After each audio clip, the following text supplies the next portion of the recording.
বন্ধুরা, সকাল সকাল চলে এলাম আমাদের ট্যাংরা মাছের সেই ঘেরিটাতে। এসে দেখলাম যে জলটা খারাপ হয়ে গেছে, যাতে অনেক মাছই ছাড়া আছে আমাদের। তো সেই জন্য দেখলাম যে সাইডে একটা মাছ খুবই অসুস্থ। তো সেই জন্য তাকে ধরে আমরা দেখলাম যে না, মাছটা খুবই অসুস্থ, তার জন্য তাকে একটু অক্সিজেন দেওয়া দরকার।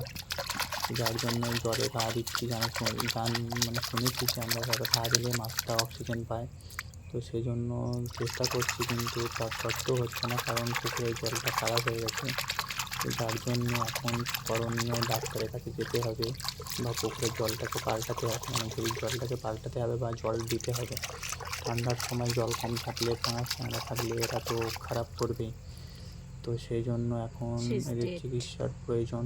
তো সেই জন্য একটা মাছ খুবই অসুস্থ, সেই জন্য তাকে ধরে আমরা অনেক চেষ্টা করছি যে অক্সিজেন দিয়ে বাঁচানোর, কিন্তু সে মাছটা হয়তো বাঁচবে না। সেই জন্য বাকি মাছগুলো আছে তাদের যেন কোনো ক্ষতি না হয়, সেই জন্য ডাক্তার টাকা প্রয়োজন বা জলের পরীক্ষা করা প্রয়োজন। তো সেই জন্য দেখুন, এত বড় মাছটা আগের দিন আপনাদেরকে দেখালাম যে একটা বড় মাছ, কত বড় বড় মাছ হয়েছে আমাদের ঘেরিতে। তো সেই জন্য দেখুন, একটা মাছ মরে যাচ্ছে, এত শখ করে পালন করা, তো কতটা কষ্ট লাগবেই। তার জন্য অনেকক্ষণ ধরে আমি চেষ্টা করছি যে মাছটা যাতে বেঁচে যায়। তো দেখুন, মাছটাকে ছেড়ে দেওয়ার সাথে সাথেই মাছটা উল্টে যাচ্ছে, কারণ এই মাছটাকে আর বাঁচবে না ও।